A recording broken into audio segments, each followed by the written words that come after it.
हर एक एम्प्लॉय को सैलरी मिल जाता है। दो तरीके के एम्प्लॉय हैं मेरे साथ, जो भी जितने भी फ्रेंड वगैरह जॉब करते हैं ना, मैंने पूछा कि भैया आपको सैलरी मिलता कब है। कुछ तो फ्रेंड ऐसे बोलते हैं भैया 30 तारीख को, चाहे संडे हो मंडे हो, 30 के 30 अकाउंट में आ जाता है, यानी महीने के एंड में। कुछ बोलते हैं 1 से 10 के बीच में आता है, ऐसा सुना है आपने। कुछ लोगों का एकदम करेक्ट टाइम पे, और कुछ का टाइम होता है, आता जरूर है 1 से 10। तो अगर मैं बात करूं तो कुछ लोगों का 30 तारीख को सैलरी जिसका आता है, और कुछ लोगों ने बोला सर हमारा सैलरी ड्यू होता है 1 तारीख को। 1 to 10 कभी भी आ सकता है।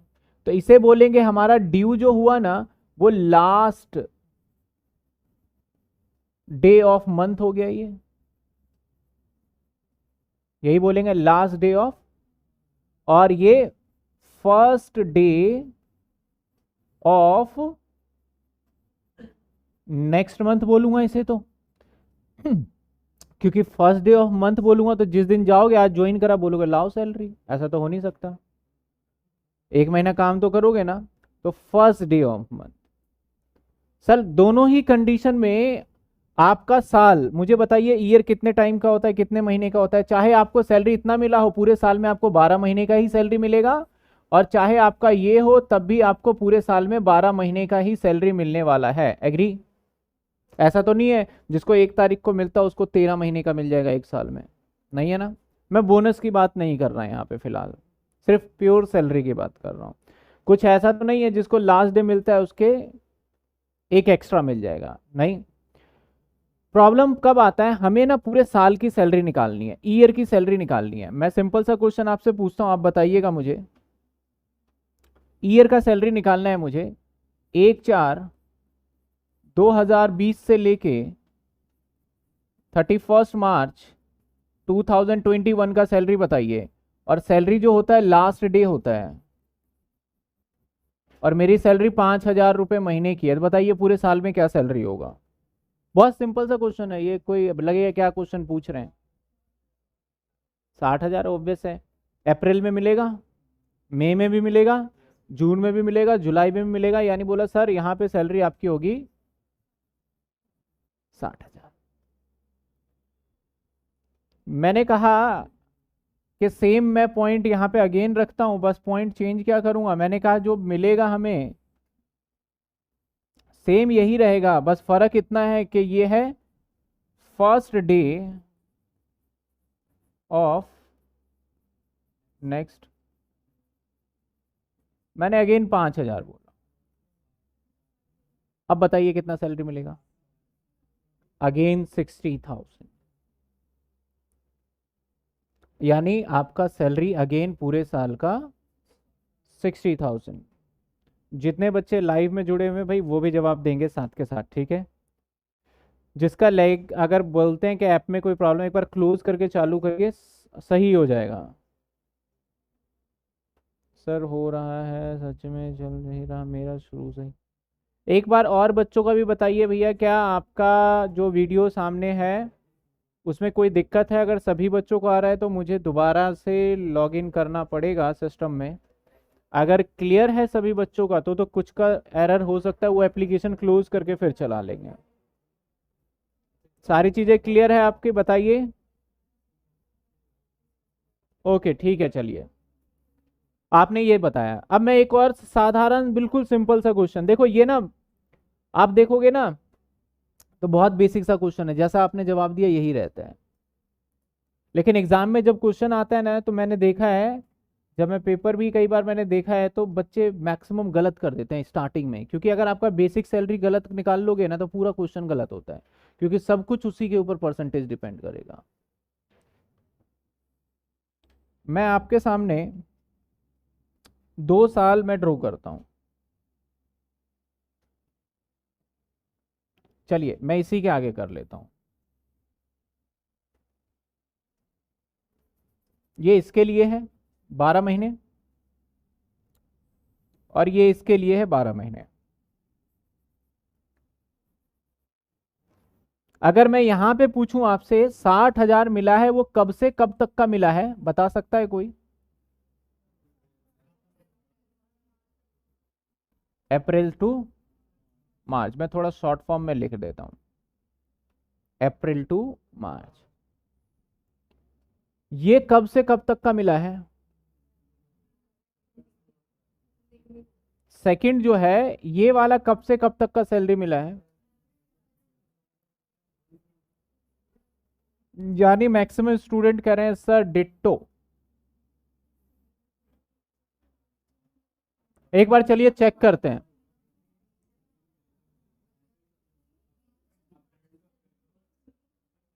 अप्रैल से अप्रैल,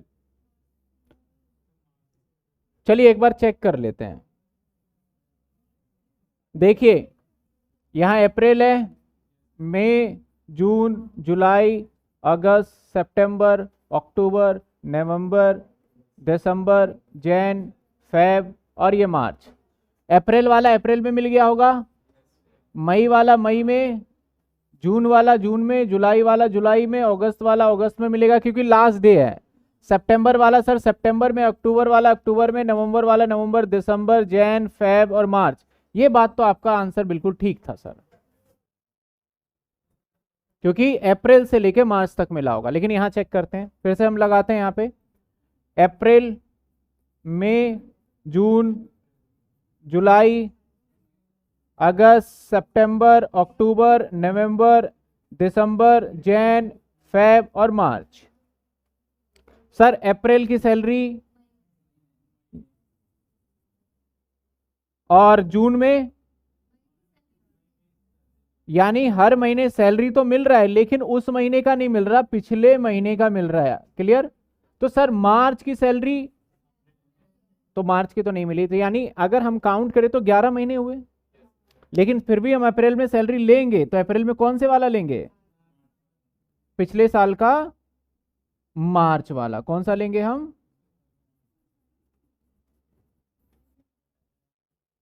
यानी ये काउंट होगा यहां से लेके, क्योंकि मार्च वाला सर मिलना नहीं है, तो मार्च टू, नहीं मार्च टू मार्च थोड़ी रहेगा, मार्च टू फेब, क्योंकि मार्च वाला तो मिलेगा ही नहीं ना। मैं सैलरी पैसे हाथ में आने की बात नहीं कर रहा, मैं ये नहीं कह रहा कि इस महीने की कमाई की, मैं बोल रहा हूं पैसे हाथ में जो आएंगे। मार्च वाले पैसे तो हाथ में आ ही नहीं सकते।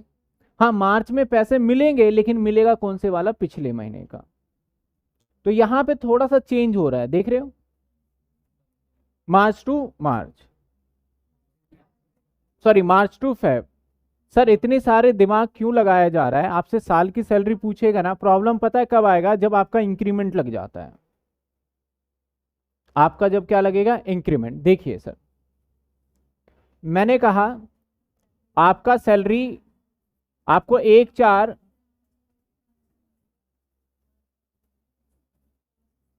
मैंने कहा आपको 1/4/2021 से 31/3/2022 तक का डिटेल मैं देने जा रहा हूं।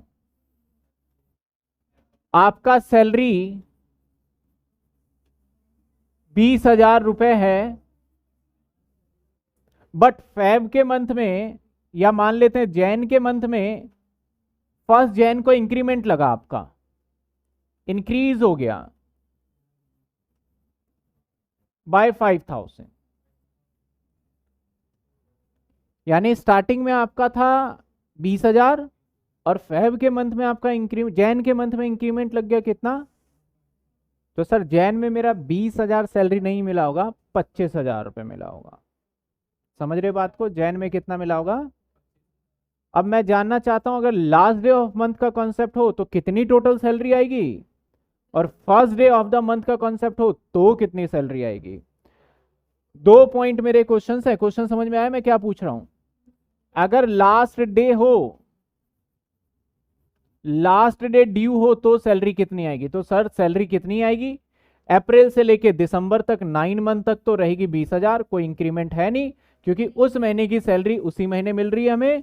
और 3 महीने तक हमें मिलेगा 25,000। दैट इज आपका ये आ जाएगा 1,80,000, और ये आ जाएगा 75,000 रुपीज, और ये आ जाएगा 2,55,000।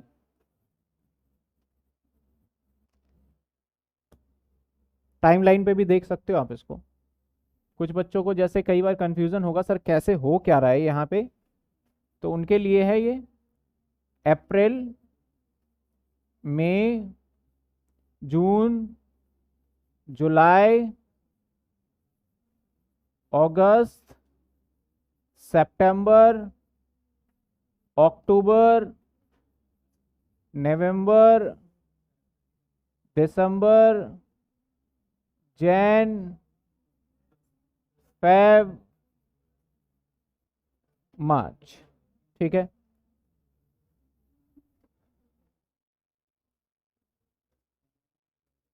चलिए सर यहां की बात करते हैं हम। अप्रैल वाली सैलरी मिल गई होगी अप्रैल में, और अप्रैल में सैलरी कितनी रही है? मई वाली मई में मिल गई 20,000, जून वाली जून में, इसका मतलब जुलाई वाली जुलाई में, अगस्त वाली अगस्त में, सितंबर वाली सितंबर में, अक्टूबर वाली अक्टूबर में, नवंबर वाली नवंबर में, दिसंबर वाली दिसंबर में। यहां तक तो सर बीसी है। गिन लीजिए मंथ, 1 2 3 4 5 6 7 8 9, 9 महीने तक हमारे, समझ रहे हो सर। इसके बाद हमारा 25 मिलना स्टार्ट हो गया। जनवरी का जनवरी में मिला होगा, फैब का फैब में मिला होगा, मार्च का मार्च में। कोई बच्चा ये नहीं बोले कि फैब 29 का होता है, मान लेते हैं मंथ एंड में मिल रहा है। तो यहाँ पे 25 और यहाँ पे 25 और यहाँ पे 25, तो सर देखा जाए तो 3, तो 25 इंटू में 3। ये last day of the month की बात कर रहे हैं। First day of next month होगा तो देखो, अप्रैल का तो अप्रैल में नहीं मिलेगा सर, अप्रैल का मिलेगा मई का, जून का, अगस्त, जुलाई का अगस्त में, सितंबर में अगस्त का, अक्टूबर में सितंबर, नवंबर, दिसंबर, जैन का कब मिलेगा? फेब में, और मार्च का आगे चला जाएगा। इसका मतलब सर आपका इंक्रीमेंट जैन में लग रहा है, लेकिन आपके हाथ में जनवरी में आपको 20 ही मिलेंगे। इस वाले कॉन्सेप्ट में जनवरी में 25 मिल रहे हैं, लेकिन यहां मिलेंगे 20 का। सर अप्रैल में सैलरी नहीं मिलेगा क्या? मिलेगा सर, अप्रैल में मिलेगा पिछले साल वाला मार्च का।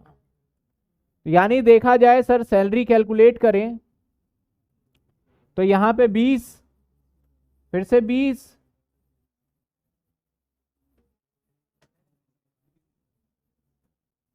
ट्वेंटी 20 मिलता जा रहा है सर। जैन में ये रहेगा, काउंट कर लीजिए 12 महीने।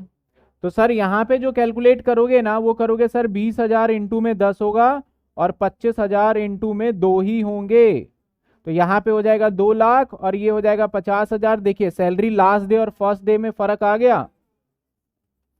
अगर हमारा इंक्रीमेंट नहीं लगता है ना, अगर इंक्रीमेंट, तब तो कोई फर्क ही नहीं पड़ता सर। अच्छा 2.5 होगा, हाँ 2.5 लाख होगा सर ये।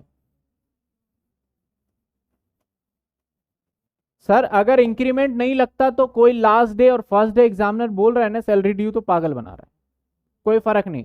लेकिन अगर सैलरी अगर ड्यू बता दे और इंक्रीमेंट लग जाए, तो आपको ध्यान से सैलरी कैलकुलेट करना होगा। लॉ क्या कहता है? सैलरी आपका पूरे साल का वो माना जाएगा, receive and due which ever is earlier. कहने का मतलब, अगर आपको बोल दिया गया कि आपको 1 अप्रैल को मिलेगा नेक्स्ट मंथ में, तो मिले भले ही आपको 10 तारीख को, मान लेंगे कि 1 तारीख को मिल गया है, गवर्नमेंट ये कहता है। ठीक है, हाँ बताइए डाउट क्या पूछ रहे हैं? यहाँ पे 25 ही है। अच्छा वो 20 दिख रहा है, 20 दिख रहे हैं।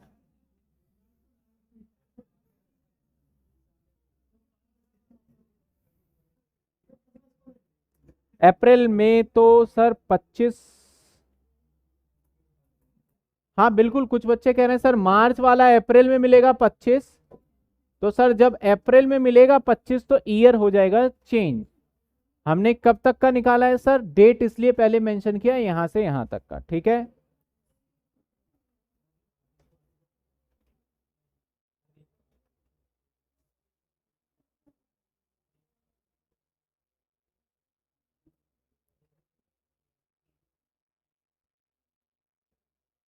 नेक्स्ट ईयर में फिर क्या होगा,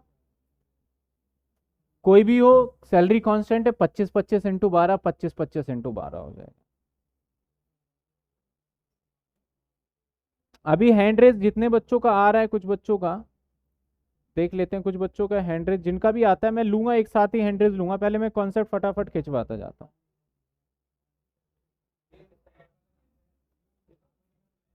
सब जगह होता है। आपको सैलरी कुछ भी हो सकता है, 1 तारीख को मिल सकता है, 30 को मिल सकता है, कंपनी की पॉलिसी है वो। देखो यहाँ पे मुद्दे की बात है, कई बच्चे ना इसमें कंफ्यूज ना हो। जब सैलरी इंक्रीमेंट आपसे एग्जामिनर क्या पूछेगा, बोलेगा बेसिक सैलरी निकालिए 1 साल का। आपने सोचा जी 20,000 सैलरी है, आपने मल्टीप्लाई किया, तो ज्यादातर बच्चों का आंसर ये वाला आ जाएगा, और ये सही भी है। लेकिन अगर एग्जामिनर ने पूल बोल दिया नेक्स्ट डे ऑफ मंथ, यानी first day of next month मिलता है हमारा, तो उस केस में देखो सैलरी क्या आ रहा है। रियल लाइफ में, प्रैक्टिकल लाइफ में आपको फर्क ही नहीं पड़ता, पूरे साल की सैलरी जोड़ते हो क्या कभी? महीने का मिला पॉकेट में आया, बात खत्म, कहानी ये है। एग्जाम के पॉइंट ऑफ व्यू से, सवाल के पॉइंट ऑफ व्यू से इसको ध्यान में रखना पड़ेगा। और ये ध्यान में कब रखना है, जब इंक्रीमेंट लगेगा। अगर इंक्रीमेंट ही नहीं लग रहा क्वेश्चन में, तब तो भैया 12 महीने ही निकालने हैं। देखो यहाँ भी 12 महीने हैं, देखो 10 और 2 12, और यहाँ भी देखो 9 और 3 12। अगर इंक्रीमेंट नहीं लगता तो मैं क्या करता, सीधा भाई 20,000 इंटू में 12, काम खत्म। समझे? जब क्वेश्चन में क्या लाइन आ जाए कि उसका इंक्रीमेंट लग गया है और उसी साल में, और लास्ट डे और फर्स्ट डे वाली बात चल रही हो, तो वो सर एग्जाम में एग्जामिनर ने बताया नहीं लास्ट डे है कि फर्स्ट डे, हमेशा मानो last day of the month मिल रहा है, उसके हिसाब से कैलकुलेशन करना है, प्रायोरिटी हमें इसको रखना है जब ना बताया जाए। ठीक है?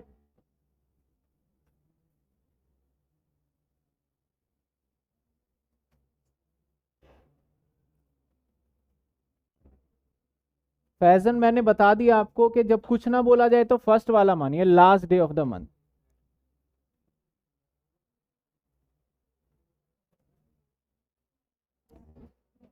अंशिका का कहना है कि सर फर्स्ट डे ड्यू में मंथ कहाँ से स्टार्ट करें? फर्स्ट डे ड्यू में देखो, मंथ मेरा अप्रैल से होगा, अप्रैल में सैलरी रिसीव करेंगे हम, लेकिन अप्रैल महीने का नहीं करेंगे, उससे पिछले महीने का करेंगे हम।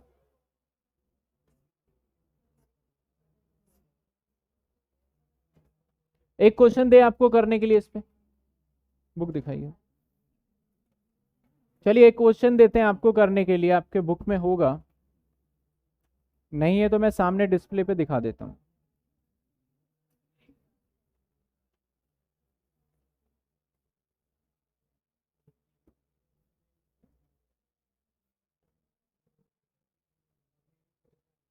और थोड़ा स्पीड में करिएगा,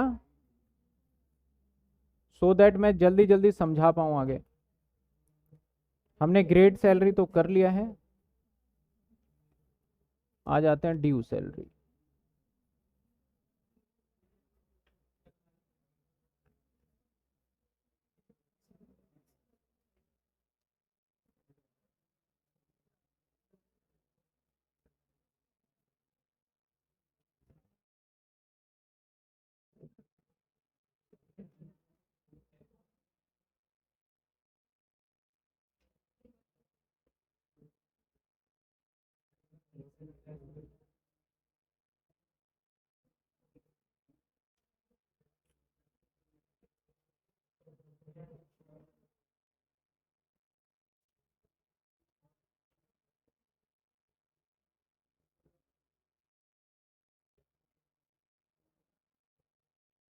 अभी भेज रहे हैं आपको क्वेश्चन, रुकिए डिस्प्ले करते हैं।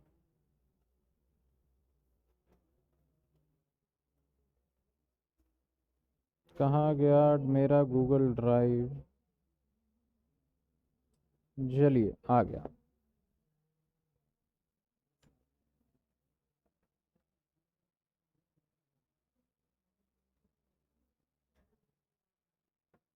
सर देखिए क्वेश्चन,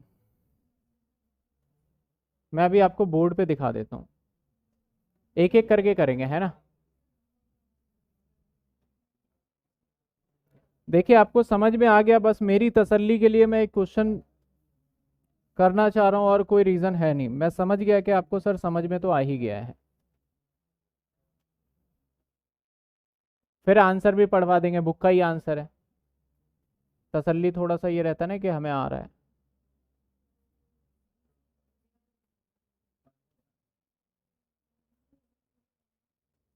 चलिए,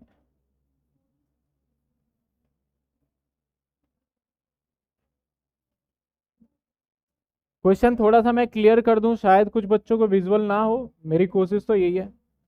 हो जाओ भाई विजुअल। नहीं होगा। चलिए, कहता है यहाँ पे क्या, X is a employ ABC limited का getting salary 40,000 per month which is due on the last day of the month but paid 7 day of next month. देखो ड्यू जो हुआ ना वो महीने के एंड में हुआ, लेकिन सैलरी दिया जाता है आपको। मैंने जब कॉन्ट्रैक्ट आपसे आपको ज्वाइनिंग पे रखा ना, मैंने बोला भैया मंथ के एंड में सैलरी मिल जाती है। तो ड्यू कब हो गया आपका, 30 को, लेकिन मैंने पेड किया आपको नेक्स्ट मंथ के 7 को। एक वर्ड मैंने बोला था जल्दी जल्दी में कि आपका सैलरी कैलकुलेशन के लिए काम आता है due and paid which ever is earlier, उसको कंसीडर किया जाएगा। तो यहां पे सैलरी के पॉइंट ऑफ व्यू से आप 30 तारीख को काउंट करेंगे या नेक्स्ट मंथ के 7 को काउंट करेंगे। ये तो पेड है और ये ड्यू है, तो विच एवर इज अर्लियर, ये वाला है ना 30 इस महीने का, 7 तो अगले महीने चले गया भाई। तो अर्लियर कौन सा है ये, इसका मतलब यहां पे क्वेश्चन में वैसे बोल भी रहा है ड्यू लास्ट डे ऑफ, तो sir due last day of month है और सैलरी कितनी है इसकी 40,000। तो सर बेसिक सैलरी बताइए कितनी होगी इसकी। कोई इंक्रीमेंट नहीं है, बिल्कुल साधारण क्वेश्चन।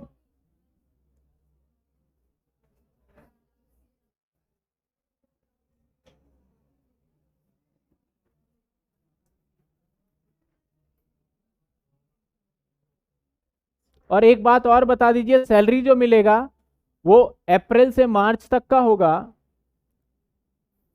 या फिर अप्रैल आपका फैब से लेके जो मैंने बताया था अप्रैल से लेके फैब तक का रहेगा, जैसे पहले किया था ना हमने।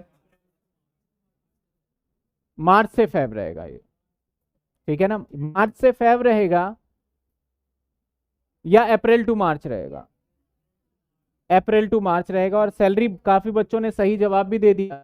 सैलरी कह रहे हैं सर बहुत आसान क्वेश्चन है, इसमें तो कोई जान ही नहीं है क्वेश्चन में, 12 से मल्टीप्लाई करिए खत्म करिए इसे, ठीक है। एक और क्वेश्चन देखिए, आंसर जिसको देखना है बुक में देख सकते हैं, बाकी आंसर लिखा है फॉर द असेसमेंट ईयर 22-23 में relevant previous year there for भी salary for the month April to March रहेगा, जो कि हमें पता है।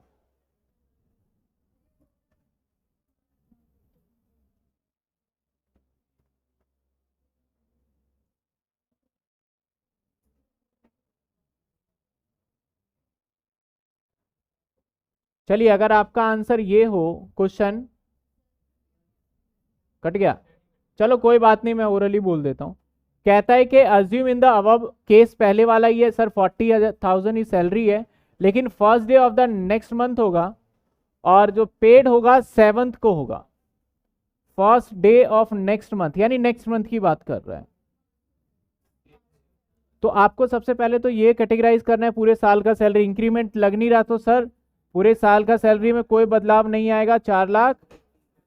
लेकिन सर यहाँ पे जो सैलरी मिलेगा ना वो अप्रैल में नहीं मिलेगा, मार्च वाला सैलरी मिलने वाला है और 2 फेब तक ये जाएगा, ठीक है। चलो एक इंक्रीमेंट वाला भी देख लेते हैं। यहाँ पे भी सेम कह रहा है सर मार्च से सैलरी मिलेगा नेक्स्ट फाइनेंशियल ईयर में, वो पढ़ लेंगे आप। कोई इंक्रीमेंट वाला है नहीं क्या, assume in the paid salary में इन एडवांस। चलिए, ऐसा कोई था नहीं इंक्रीमेंट वाला, मैंने एग्जाम्पल लेके करा दिया। यहां तक किसी को कोई डाउट, कोई परेशानी तो बताइए। इसके बाद करेंगे ना, नहीं एचपी पहले।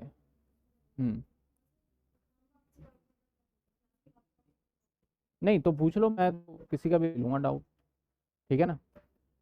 देखिए दो चीजें हैं, अभी तक जो भी सैलरी स्टार्ट हुआ है ना, हमने दो ही चीजें सीखी है, बेसिक सैलरी को निकालना। अब फॉर्मेट में जाएंगे तो मैंने कहा था सैलरी कब खत्म हो जाएगा सर, सैलरी तब खत्म हो जाएगा जब आप ये तीनों चीजें सीख लेंगे, जिसमें से पहली चीज निकालना सीख चुके हैं, बेसिक सैलरी। अब हमें सीखना होगा अलाउंसेस, फिर सीखेंगे हम परकेजेस। जब ये तीनों चीजें सीख लेंगे तो सैलरी हो जाएगा खत्म। तो अब कुछ डिडक्शन बात कर लेते हैं, ये दोनों को थोड़ी देर रेस्ट दे देते हैं, हम बात कर लेते हैं डिडक्शन की, ठीक है ना। चलिए सर डिडक्शन की बात करते हैं। कुछ बच्चे क्वेरी भी पूछ रहे हैं, जिनका क्वेरी है एक बार देख लेते हैं, चैट में क्वेरी देना आप। गुड इवनिंग, कुछ बच्चे लेट ज्वाइन हो रहे हैं। अगले पॉइंट पे चलते हैं। सिंपल सा कॉन्सेप्ट है। अब हमें पता है किन किन के बारे में, मैं दोबारा दिया अभी बता दूंगा, मैं बता दूंगा, पहले मैं कॉन्सेप्ट स्टार्ट कर रहा हूं मैं। हमें पता है एम्प्लॉय की बात करें ना, तो नौकर एम्प्लॉय दो तरीके के हैं, सरकारी भी हो सकता है और प्राइवेट भी। हमें दोनों के बारे में पढ़ना होगा, और दोनों का ट्रीटमेंट ऑफ सैलरी अलग अलग होता है, तो दोनों के कंडीशन को याद रखना होगा। और इसके साथ साथ एक और एम्प्लॉय होता है जो आपने सुना होगा कि इंडियन एम्बेसी में काम करते हैं, जैसे कि बाहर जॉब करते हैं ना, वो गवर्नमेंट वाले होते हैं, इंडिया वाले देते हैं, लेकिन हम उसको जब बाहर भेजते हैं ना तो बोलते हैं भैया तुम्हारी बहुत सारी सैलरी पे हम टैक्स नहीं लेंगे। जब भी आपको कहीं मुश्किल जगह पे भेजा जाता है तो आपको लालच तो दिया जाएगा ना, और वो लालच ये होता है आप अपने फैमिली को, अपने परिवार को छोड़ के जा रहे हो, तो गवर्नमेंट कहता है चलो टैक्स, एक तो ज़्यादा सैलरी भी देंगे और एक टैक्स भी नहीं लेंगे। वो कहीं भी भेज सकते हैं, ऐसा नहीं कि आपको स्पेसिफिक यूएसए ही भेजेंगे, जहां मन कर रहा है वो जहां भी भेज सकते हैं। तो एम्प्लॉय तीन तरीके के हो गए। नंबर वन हो गया simple private, number two simple government जो इंडिया के अंदर है, और तीसरा हो जाता है हमारा जो हमारे बाहर जाता है। और उसी के साथ साथ एक ऐसा भी पर्सन होता है जो कि यूएनओ में भी होता है, याद होगा, यूनाइटेड नेशन, जो भी हमारा, आपने देखा होगा, मेरे को ज़्यादा इसका आइडिया नहीं है, गवर्नमेंट को देखा होगा कि वहाँ पे जाते हैं स्पीच देते हैं, तो वहाँ पे भी एक हमारा स्पोक पर्सन एनी टाइम होता है। क्या उसको सैलरी नहीं मिलता होगा? मिलता होगा। तो उनके बहुत रेयर है। पहले प्राइवेट और सरकारी की बात करेंगे। अब बात करते हैं पहला डिडक्शन, स्टैंडर्ड डिडक्शन की बात नहीं करेंगे, 50,000 रुपये फिक्स है। Second deduction entertainment allowances, entertainment allowances. Sir entertainment allowance का मतलब क्या है? एंटरटेनमेंट अलाउंस की मैं बात करूं ना, तो हम मान लेते हैं कि किसी हॉस्पिटैलिटी के लिए, मतलब सर हॉस्पिटैलिटी का, मेरा एक कार का शोरूम है, मान लेते हैं कार का शोरूम है, और वहां पे जो कस्टमर आ रहा है, तो बट ऑब्वियस है कि वो कस्टमर साधारण कस्टमर, पैसे वाले कस्टमर है। और जहां पे ज्यादा महंगी चीजों को लेने जाओगे ना, वहां पे आपके लिए खातिरदारी ज्यादा की जाएगी। आप BMW कार लेने जा रहे हो, मर्सिडीज कार लेने जा रहे हो, तो वहां पे आपको खाना पीना सब दिया जाएगा। और BMW का ऑनर क्या भारत में रहता है? नहीं रहता। लेकिन BMW का कार भारत के अंदर बिक रहा है या नहीं बिक रहा? यानी उसके मैनेजर हैं, कोई ना कोई तो है यहाँ पे। तो मैनेजर की रिस्पॉन्सिबिलिटी है कि जो कस्टमर आता है उसको इस तरीके से ट्रीट किया जाए, ऐसा फील करवाया जाए कि वो हमारे कार को ले ही ले। तो उसका तरीका क्या है? कस्टमर आएगा, वेलकम करेंगे, उसके बाद फिर साथ के साथ उनको चाय पानी खाना पीना सारी चीजें। अब मैंने कई बार देखा है कि जब आप कार को फाइनल कर देते हो, खरीदते हो, तो इतनी बड़ी चाबी देते हैं, कागज की होती है, वो अलग बात है। वो क्या है, एक कस्टमर को लगता है कि हमने कुछ लिया है, उसमें भी पैसा खर्चा होता है भाई। तो पैसा जो खर्चा हो रहा है, उस खर्चे को क्या मैनेजर अपने सैलरी में से देगा? वो कंपनी में से देगा ना। तो ऑनर से पर्टिकुलर फंड आता है मैनेजर के पास, आपको हॉस्पिटैलिटी के लिए पैसे दिया जा रहा है। टैक्स के अंदर उसको बोलते हैं एंटरटेनमेंट अलाउंसेस।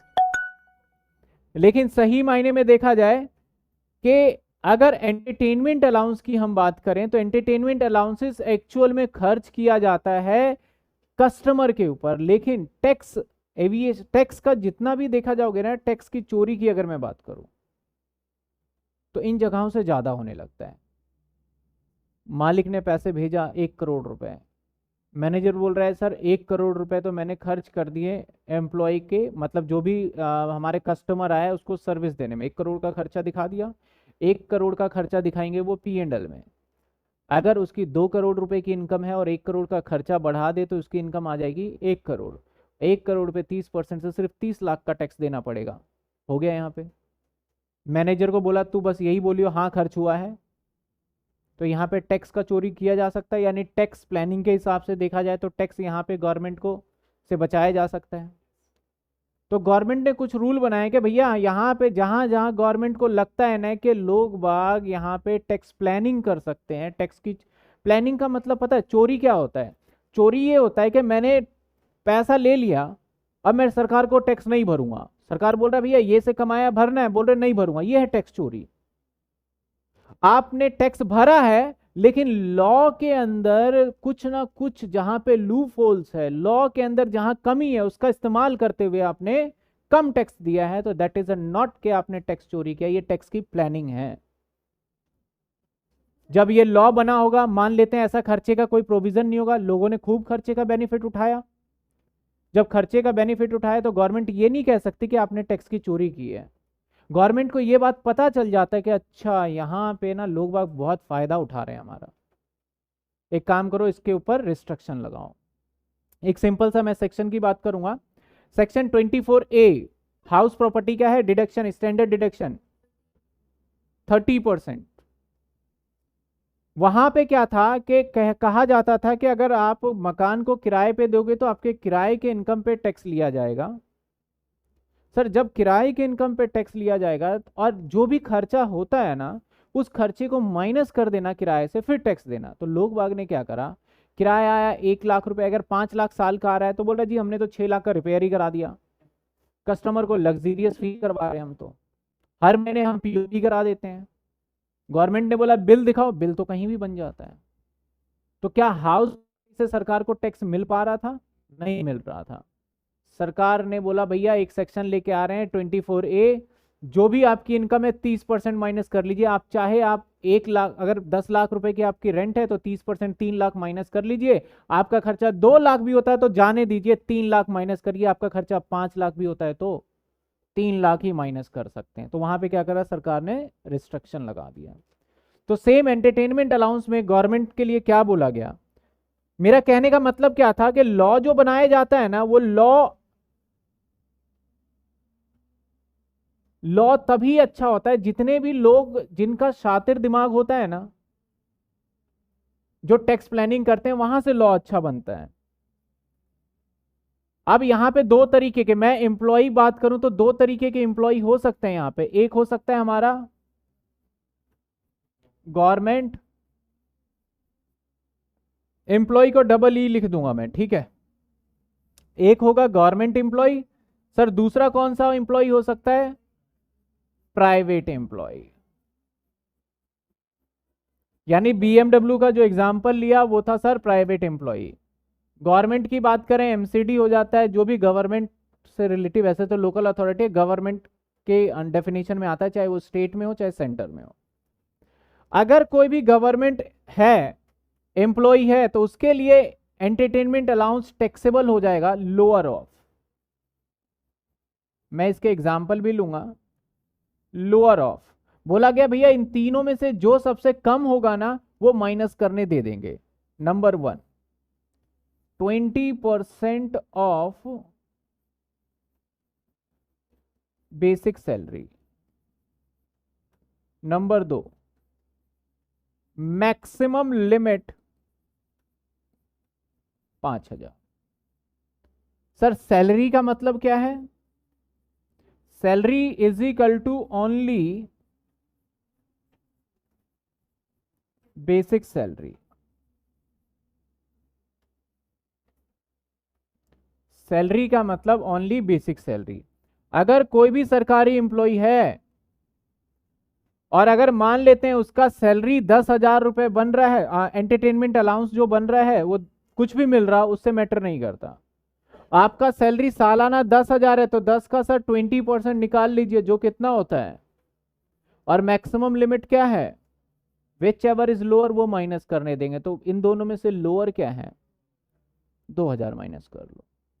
अगर आपका सैलरी 1 लाख साल का बन रहा है तो 20% क्या होगा, और मैक्सिमम लिमिट, ये साल का लिमिट है, महीने का नहीं है। आप बस 5,000 ही चाय पानी पिला सकते हो साल में, इससे ज्यादा बोला गवर्नमेंट ने, ज्यादा फैसिलिटी नहीं देना। तो अब कितना एग्जाम्प्ट होगा, जब तक मैं क्वेश्चन नहीं कर देता इसका आपको बिल्कुल समझ में नहीं आएगा ये। चलिए एक एग्जाम्पल ले लेते हैं। मिस्टर एक्स है एक एम्प्लॉय, बेसिक सैलरी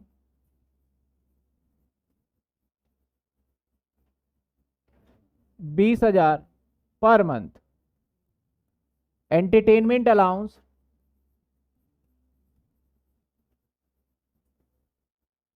25,000 एनुअल।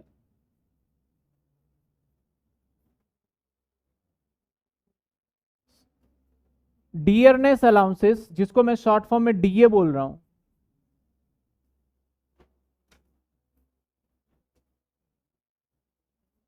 5,000 रुपए per month. Calculate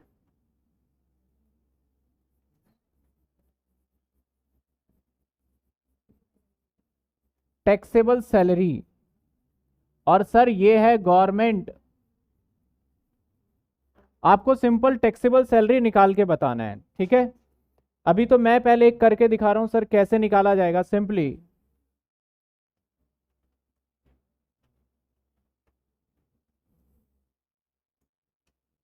sir section कौन सा है ये, सेक्शन तो लिखना ही भूल गए। सेक्शन 16 सबसेक्शन 2 है ये। और मैंने कहा सेक्शन आपको याद हो चाहे ना हो फर्क नहीं पड़ता, लेकिन मेरा मानना है सेक्शन याद करोगे ना तो थ्योरी आपको ज्यादा याद रहता है। हम सबसे पहले लिखेंगे सर बेसिक सैलरी,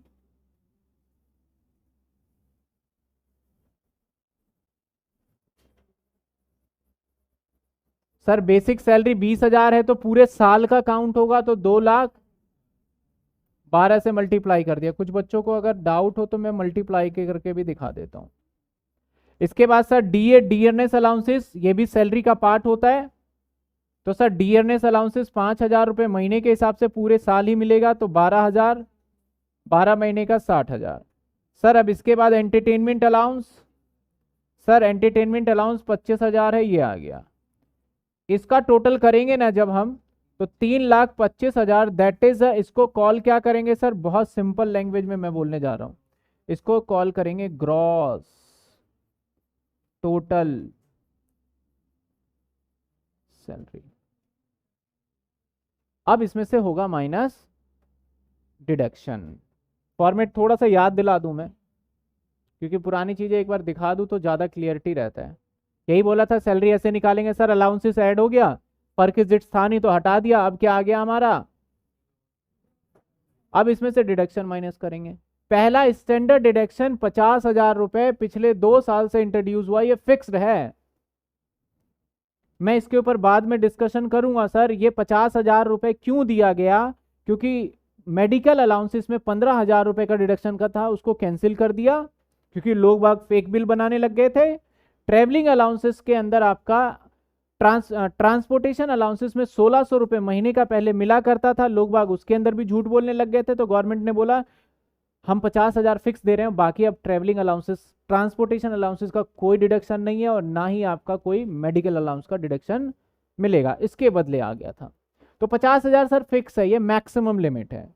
तो अब मेरे क्वेश्चन में देखा जाए तो सर ये दोनों डिडक्शन मिलेगा, बस लास्ट वाला नहीं मिलेगा। मेरे क्वेश्चन में देखा जाए तो दोनों मिलेगा सर, बस लास्ट वाला नहीं मिलेगा, है ना। हाँ बिल्कुल बिल्कुल, अभी देख लो देख लो देख लो, ये अलाउंसेस है ना, अलाउंसेस है। अब माइनस करेंगे डिडक्शन, वही चीज मैं समझाना चाह रहा हूं। स्टैंडर्ड डिडक्शन, स्टैंडर्ड डिडक्शन सीधा 50,000। अब माइनस करेंगे सर एंटरटेनमेंट अलाउंस, यानी जितना आपको मिल गया पहले ऐड करिए, जितना मिल गया वो ऐड करिए, डिडक्शन जो मिलेगा वो इस रूल के हिसाब से मिलेगा सर। अब रूल के हिसाब से देखें सर कितना मिलेगा, 20% ऑफ सैलरी, रूल नंबर 1 पहले चेक करो, 20% ऑफ सैलरी। तो सर सैलरी का मतलब मैंने बोला सिर्फ बेसिक वाला पार्ट लेना है, तो बेसिक 240, तो 240 का 20% अगर मैं निकालता हूं सर 48,000 रुपए। Point number 2, maximum limit 5,000, maximum limit जो इन दोनों पॉइंट में से लोअर होगा वही डिडक्शन मिलेगा। तो 5,000 तो यहां पे डिडक्शन सिर्फ मिलने वाला है, बाकी पार्ट पे इसका हो जाएगा, ये आ जाएगा हमारा टैक्सेबल सैलरी, ये आ जाएगा टैक्सेबल। तो सर कितने हो गए माइनस 2,00,000। मैं तो बस बता रहा हूं कि इम्प्लीमेंशन कैसे करें, क्योंकि छोटे छोटे क्वेश्चन तो ना तो बुक में आपको बहुत ढूंढने पे भी मिलता है। मैं अपने एग्जाम्पल लिख रहा हूँ, थोड़ा टाइम जरूर लग रहा है लिखने में, लेकिन समझ में पहले आना चाहिए क्या हम करेंगे इसमें।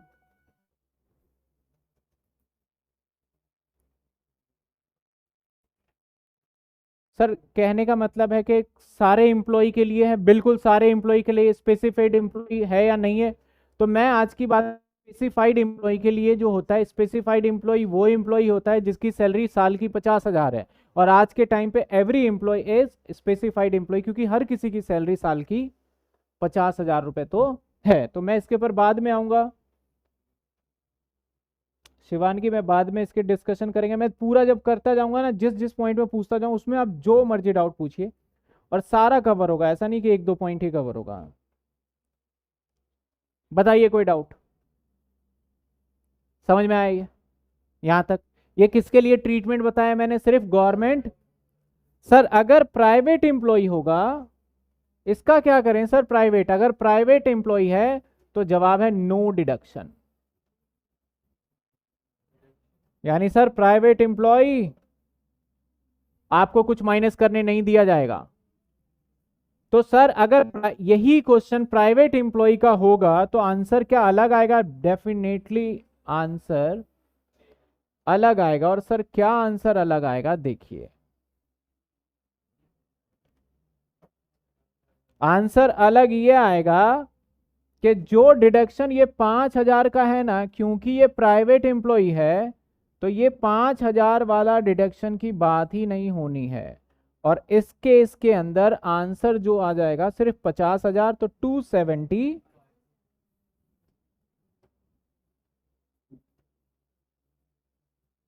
दोनों सामने दिख गया आपको,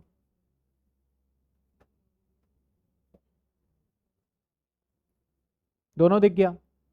अगर गवर्नमेंट एम्प्लॉय होगा तो डिडक्शन मिलेगा, गवर्नमेंट एम्प्लॉय नहीं है तो डिडक्शन नहीं मिलेगा।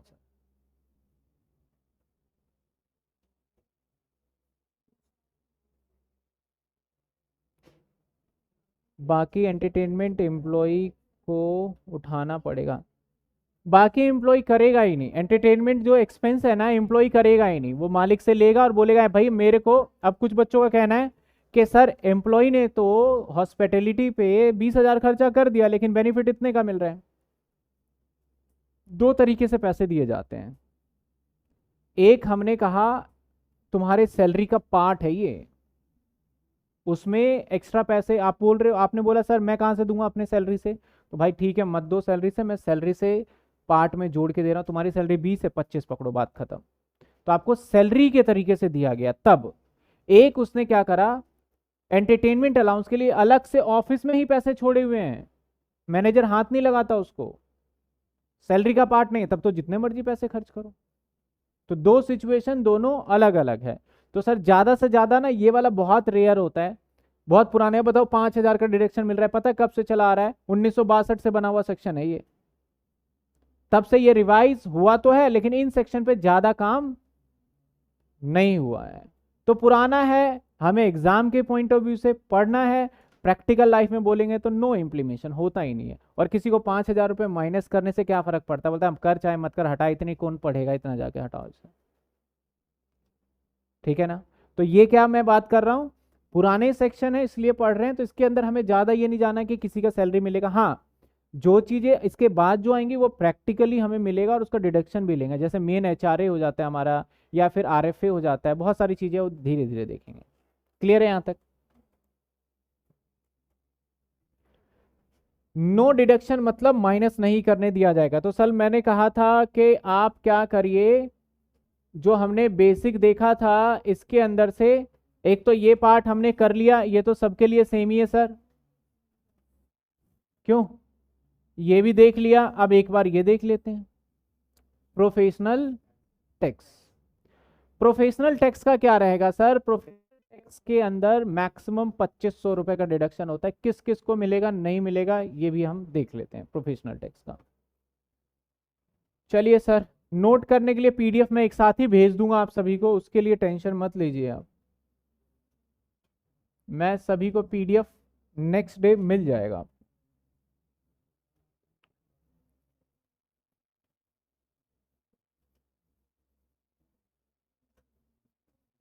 प्रोफेशनल टैक्स सर ये भी डिडक्शन का ही पार्ट है सर। सेक्शन क्या है? 16 सब सेक्शन 3, रोमन में 3 है। ये सेक्शन याद रखने की जरूरत नहीं है, बाकी मैंने लिख दिया है। पहले तो इनकम टैक्स जो होता है, और एक होता है स्टेट टैक्स। जीएसटी का टैक्स आपने सुना है ना? जीएसटी दो लोगों में बढ़ता है, सेंटर में भी बढ़ता है और स्टेट में भी बढ़ता है। लेकिन जो इनकम टैक्स होता है ना, ये सिर्फ सेंटर के पास जाता है, स्टेट का कोई अधिकार नहीं है इस पे। तो इनकम टैक्स पे जो भी कानून बनता है वो कौन बनाता है? सेंट्रल गवर्नमेंट यानी मोदी। और जीएसटी पे दोनों की सहमति से बनाया जाता है। तो प्रोफेशनल टैक्स एक अकेला इसमें ऐसा है कि स्टेट गवर्नमेंट को पावर दिया गया कि आप प्रोफेशनल टैक्स लगाइए और एम्प्लॉय से वसूल सकते हैं। सर प्रोफेशनल टैक्स क्यों लिया जाता है? कोई भी फैक्ट्री है, मैं एक सिंपल सा एग्जांपल ले रहा हूं, कोई भी फैक्ट्री है, इसके आसपास आपके रोड है, स्ट्रीट लाइट है, आपको बहुत सारा बेनिफिट, क्योंकि इंडस्ट्रियल एरिया में जब आप जाओगे ना तो आप देखोगे वहां की हालात ना हमेशा बिगड़ते ही रहता है। रोड बनाया फिर खराब हो जाता है, क्यों? क्योंकि वहां पे हैवी हैवी ट्रक वगैरह चलती है। तो जितना ज्यादा लोड होके हमारा कोई कार, कार कह रहा हूं, कोई ट्रक वगैरह चलेगा, तो उस केस में क्या होगा? वहां की रोड ज्यादा ड्यूरेबिलिटी नहीं रहेगी, स्ट्रीट लाइट वगैरह भी बहुत ज्यादा वहां दिक्कतें रहती है। और वहां पे सबसे ज्यादा देखा जाए तो पोल्यूशन का सबसे ज्यादा टेंशन रहता है। उसको कौन साफ करता है? फैक्ट्री वाले तो क्या करते हैं, बाहर निकाल देते हैं। एमसीडी वाले ही तो करेंगे। और एमसीडी किसके अंडर आता है? स्टेट के अंदर। तो स्टेट गवर्नमेंट ने बोला भाई जो इंडस्ट्रियल एरिया है वहीं पे एम्प्लॉय काम कर रहा है ज्यादा से ज्यादा, या कहीं भी है अगर ऑफिस एरिया वहां भी काम कर रहा है, लेकिन वहां पे हम फैसिलिटी बार बार दे रहे हैं, और वहां का जो एम्प्लॉय है वो जरूरी नहीं है कि हमें वोट देता हो सकता है यूपी से आ रहा हो नेताजी सुभाष पैलेस में काम करने के लिए, गाजियाबाद से भी आ सकता है, कोई बड़ी बात नहीं है, वो तो वोट वहां देगा, लेकिन फैसिलिटी हमसे इंजॉय कर रहा है वो, दिल्ली गवर्नमेंट का। दिल्ली गवर्नमेंट ने बोला या फिर स्टेट गवर्नमेंट ने बोला हम उन एम्प्लॉय से भी टैक्स को वसूलेंगे। सर कितना टैक्स लेना है नहीं लेना है उसने टैक्स लिया जाएगा। तो टैक्स पता है क्यों लिया जाएगा? प्रोफेशनल टैक्स वहां के रोड के लिए, वहां पे जो पार्क वगैरह है, जो एम्प्लॉय को फैसिलिटी मिल रहा है उसके लिए। अब प्रोफेशनल टैक्स अगर हम आपसे बोले कि आप आइए मेरे पास नौकरी करिए, नौकरी करने के बाद आपको 20,000 रुपये सैलरी दिया जा रहा है, और 20,000 के बाद आपको सरकार को प्रोफेशनल टैक्स भी देना पड़ेगा, तो आप बोलेगा 20,000 सैलरी टैक्स वैक्स के चक्कर में क्यों पड़ेंगे? तो यहाँ पे दो पॉइंट निकल के आता है, या तो आपका प्रोफेशनल टैक्स आपके नाम का एम्प्लॉय भर रहा है, एम्प्लॉयर भर रहा है, या आप खुद जमा कर रहे हो। दो ही पॉइंट हो सकता है ना, या कौन भर रहा है? एम्प्लॉयर, या आप खुद जमा कर रहे हो, चाहे स्टेट का हो चाहे आपका प्राइवेट हो, दोनों के लिए, स्टेट का चाहे स्टेट कह रहा हूं चाहे गवर्नमेंट एम्प्लॉय हो, तो सर ये दोनों के लिए अप्लाई है, ये है एग्जिस्टेंस में है।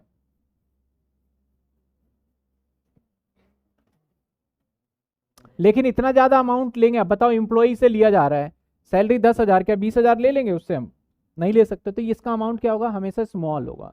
200 रुपये, 300 रुपये, 500। मैक्सिमम बोला हुआ है सर 2500 रुपये से ज्यादा नहीं, मैक्सिमम 2500 रुपये डिडक्शन की लिमिट दे रखी है। यहां पे देखा जाए दो बातें हो सकती है। जो ये टैक्स है उस पेमेंट की बात करें तो कोई भी 2% टैक्स का पेमेंट कर सकता है। सर 2% कौन टैक्स की पेमेंट कर सकता है? मे भी पॉसिबल है कि एम्प्लॉयर पेमेंट कर रहा हो, और मे भी पॉसिबल है कि एम्प्लॉय पेमेंट कर रहा हो।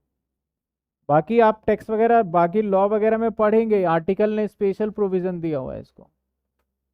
पेड कौन कर रहा है? या तो कर रहा है एम्प्लॉयर, या पेड कर रहा है एम्प्लॉय।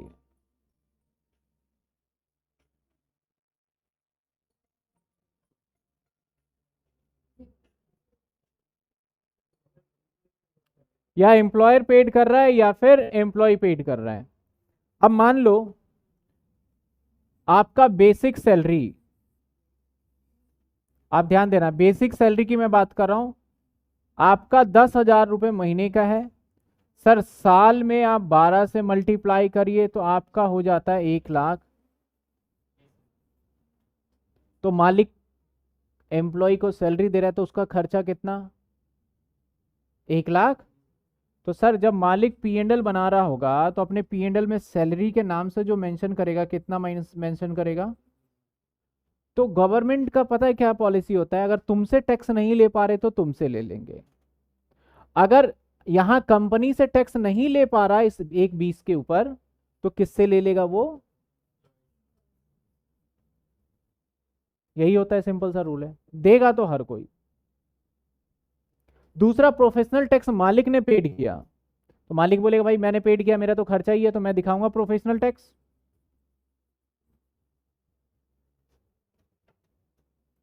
गवर्नमेंट पूछता है प्रोफेशनल टैक्स पेमेंट आपने किया एम्प्लॉय, तो बोला भैया एम्प्लॉय को सैलरी जो देना था ना, वैसे मेरे मन में चल रहा था एम्प्लॉय की सैलरी मुझे देना है 11,000, लेकिन वो प्रोफेशनल टैक्स में हाँ ना हाँ ना हाँ ना कर रहा था, तो मैंने बोला 10 पकड़, और 1,000 रुपये मैंने जमा कर दिया।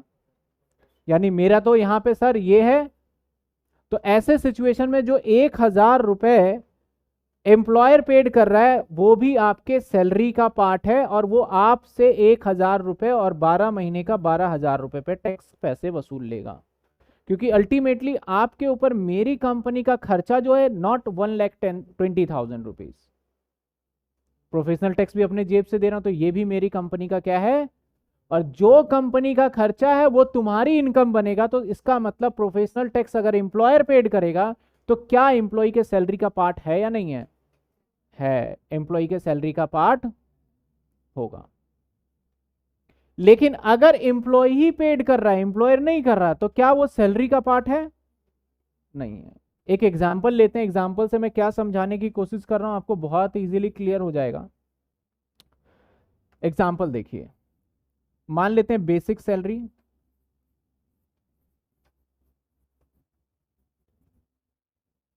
10,000 रुपये पर मंथ, बेसिक सैलरी 10,000 रुपये।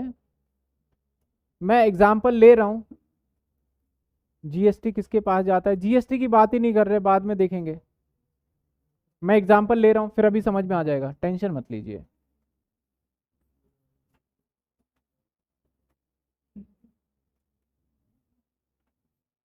डीए, डीए जो है वो मान लेते हैं 2,000 रुपये पर मंथ, और एम्प्लॉयर ने पेड किया professional tax, professional tax paid किया 3,000 रुपये। कहा गया आपसे आप निकालिए यहां पे टैक्सेबल सैलरी। कहानी वही है, फॉर्मेट वही रहेगा जो हमने सीखा हुआ है।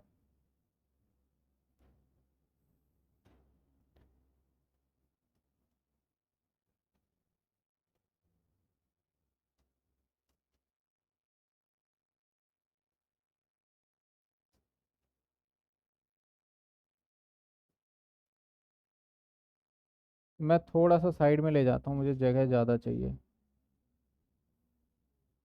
यहां कर लेते हैं, यानी कैलकुलेशन कह लो, कंप्यूटेशन कह लो, सैलरी तो निकाल रहे हैं। अमाउंट बेसिक सैलरी मैं BS लिख रहा हूं, बेसिक सैलरी क्या है sir, 10,000 multiply by 1,20,000। Sir DA भी सैलरी का पार्ट होता है, DA लिखा, 2,000 रुपये महीने का है, कुछ बच्चों को शायद ना दिख रहा हो, 2,000 रुपये महीने का, तो 12 से मल्टीप्लाई किया तो सर एंटरटेनमेंट अलाउंस एम्प्लॉयर ने दिया, तो सॉरी प्रोफेशनल टैक्स एम्प्लॉयर ने दिया है, प्रोफेशनल टैक्स एम्प्लॉयर ने दिया है 3,000। सर टोटल सैलरी क्या आ गया, 144 और 3 140, इसको नाम देते हैं हम ग्रॉस टोटल सैलरी, है ना। इसके बाद आगे देखें, डिडक्शन मिलेगा। सबसे पहले हमारा एक स्टैंडर्ड डिडक्शन है, तो लेस कर देते हैं सर, स्टैंडर्ड डिडक्शन लेस कितने रुपए बोला हुआ है सर, फिक्स 50,000, लेस एंटरटेनमेंट का तो कोई सवाल ही नहीं है, तो प्रोफेशनल टैक्स बोला हुआ है मैक्सिमम माइनस मिलेगा आपको, अब माइनस करके आपका टैक्स सैलरी रहेगा, टैक्सेबल सैलरी, टैक्सेबल सैलरी आप टोटल करके बताइए, 147 में से 50 माइनस होगा और 2500 क्या आ रहा है बताइए, 94 सर ये आ गया। देखिए पहले एक बार ऐड हुआ फिर माइनस हो गया, तो अगर मैं इसको एक नोट्स के फॉर्मेट में बताऊं ना, तो सर प्रोफेशनल टैक्स अगर एम्प्लॉयर पेड करेगा तो इट शुड बी, दो बातें होंगी यहां पे, एक तो ऐड हो जाएगा वो, और एक लेस हो जाएगा मैक्सिमम 2500 फ्रॉम GTS, किससे माइनस होगा, ग्रॉस टोटल। ये एक नोट बन गया आपका, बस आप जब रिवीजन करेंगे ना तो ये चार्ट वगैरह इस तरीके से रखेंगे बना के, एक ही पेज पे रखिएगा, बाकी मैं चार्ट दूंगा आपको, एक ही पेज पे रखिएगा सो दैट याद हो, एंटरटेनमेंट अलाउंस में ये होता है, प्रोफेशनल टैक्स में ये होता है, इस तरीके से, ठीक है। सर इसके बाद अगर ये एम्प्लॉय पेड करता तो क्या होता, यानी इस क्वेश्चन में प्रोफेशनल टैक्स कौन पेड करता, एम्प्लॉय। कुछ बच्चे बार बार डाउट पूछ रहे हैं, अभी देख रहे हैं देख रहे हैं देख रहे हैं, बस 5 मिनट दीजिए मुझे, बस इसको खत्म करके फिर आपसे मैं बात करता हूं।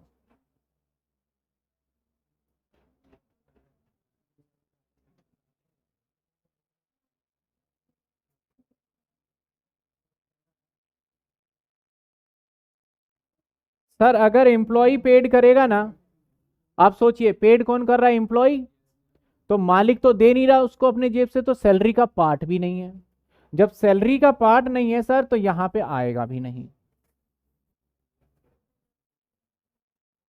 लेकिन सर डिडक्शन में जरूर आएगा क्योंकि पेमेंट किया है ना, तो डिडक्शन मिलेगा। तो इसका मतलब सर इस केस के अंदर हमारा पूरा सिनेरियो क्या हो जाएगा, चेंज हो जाएगा, ये आ जाएगा 144 माइनस जब करेंगे कितने आ गए, 90, उसका सैलरी कम हो गया, सिंपल सी बात है। तो अगर एम्प्लॉय पेड करता है तो इसका आंसर क्या है sir, only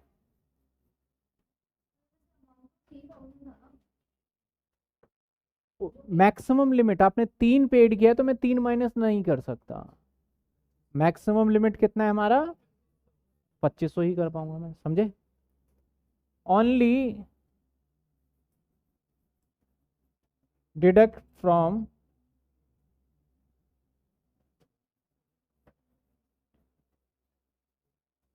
deduction from GTS लिख रहा हूं, gross total salary. Sir section mention करना चाहते हैं तो सेक्शन 3 में है ये 16 3। तो सैलरी में मैंने बताया हम 10 पढ़ेंगे, 16 पढ़ेंगे, 17 पढ़ेंगे, सैलरी खत्म, 16 खत्म हो चुका है। 16 में सिर्फ डिडक्शन की बात कही गई थी और उसके अंदर 3 डिडक्शन थे। हमने तीनों डिडक्शन को पढ़ लिया है। पहला डिडक्शन था स्टैंडर्ड डिडक्शन, जो कि पुराने नहीं, अभी 2 साल में इंट्रोड्यूस हुआ है। अगला था एंटरटेनमेंट अलाउंसेस का, वो भी डिडक्शन का पार्ट था। उससे अगला था अगला कौन सा है हमारा, प्रोफेशनल टैक्स। तीनों डिडक्शन कंप्लीट हो गया। आप देखेंगे फिर से नोट्स के ऊपर आ जाए हम, तो सर यहाँ पे 3 बातें थी डिडक्शन का, इसको हमने समझा। अब एक एक करके इन दोनों को समझेंगे हम बाद में, जैसे अभी देखते हैं कितना स्टार्ट हो पाता है। अब जिन बच्चों का डाउट है पहले भी उनका ले लेते हैं, पहले आप नोटिंग कर लीजिए। सर आज कहाँ से स्टार्ट किया है? ये सब तो मैंने समझाया है, तो नोट करने की जरूरत है नहीं। मेन तो यहां से नोट करिए। पिछला जो था ना ड्यू बेसिस, मैं पीडीएफ हर बच्चों को भेज दूंगा। ड्यू वाला तो बस एक रिमेंबर रखना है कि भैया ड्यू बेसिस में ये कॉन्सेप्ट होता है, नोट्स भेज दूंगा। मेन ये नोट करना है आपको। अब जिसके डाउट है वो ले लेते हैं।